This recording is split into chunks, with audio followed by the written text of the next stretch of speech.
We're the Pangers. We're from Gary, Indiana.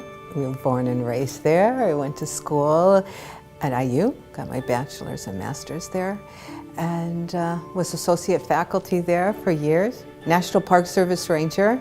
But more recently, I am the community liaison for the Panger Center, working with nonprofits. And after hours, I am a jazz singer.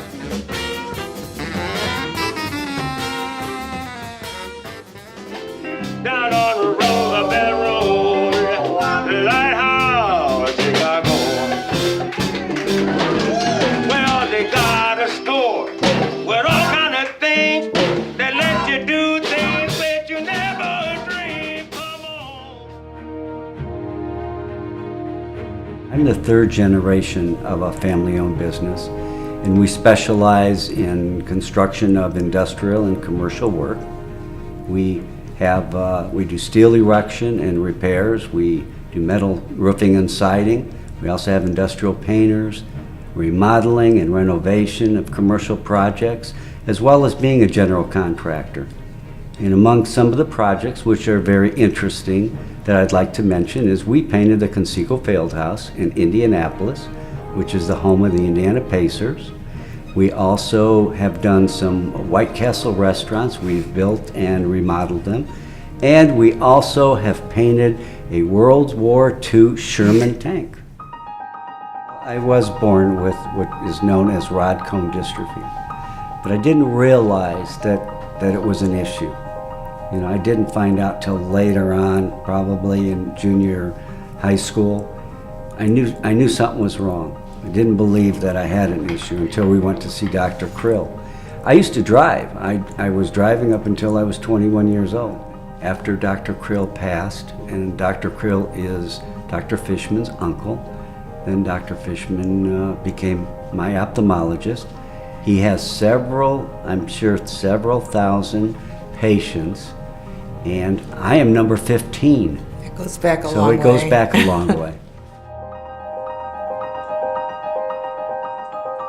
I think when we learned Dr. Fishman was moving to the lighthouse, we were curious about the lighthouse and decided to take a tour, and we were really impressed and amazed at all the programs they had to offer. And it didn't take us long to decide that we wanted to focus our support on Dr. Fishman. Georgianne and I have been involved with many nonprofit organizations, and we sat on many boards, and we decided that, you know, we can't be everything to everyone. When I went to receive my guide dog, Hope, at the Seeing Eye, it was the first time I really realized that I was blind. I was with 23 other blind individuals, and it was quite an experience. It was a good experience. When I came home, I said, you know, many of them don't have jobs. They're poor.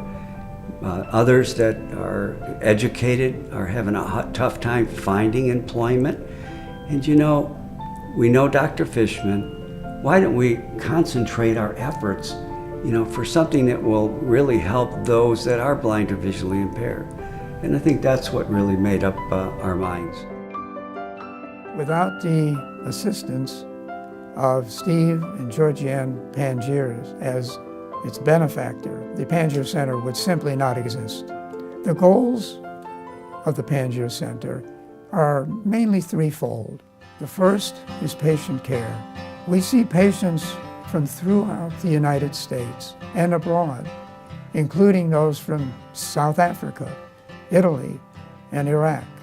A second goal is that of education.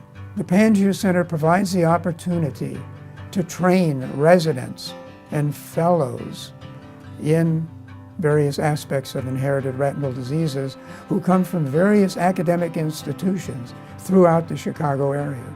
A third goal is that of research. The Pangier Center participates in treatment trials for certain diseases that cause night blindness, such as retinitis pigmentosa. And currently we're involved with a treatment trial in patients who are blind from congenital color blindness. Well, it's going to take a collaborative effort someday to find cures for the diseases that involve the retina. And certainly Dr. Fishman is a big part of that puzzle. You know, with his knowledge, he is world-renowned. So we just have a lot of faith in him, and we decided that that's what we wanted to do, is focus with Dr. Fishman. I think that the Panger Center and the research here at the Lighthouse is a great fit. The Lighthouse provides hope and independence to those who are blind and visually impaired. And it's our hope that the research at the center will provide the ultimate in independence, and that means vision. My family and I offer our support to the center in whatever ways we can. Yes, life is like a box of chocolates, and you never know what you're going to get. But I am happy to say that as my life has gone on, I have found less and less of the maple centers and more of the chocolate cream centers that continue to make my life so sweet. Thank you, and may you find that your life's box of chocolates will continue to bring sweetness to your lives.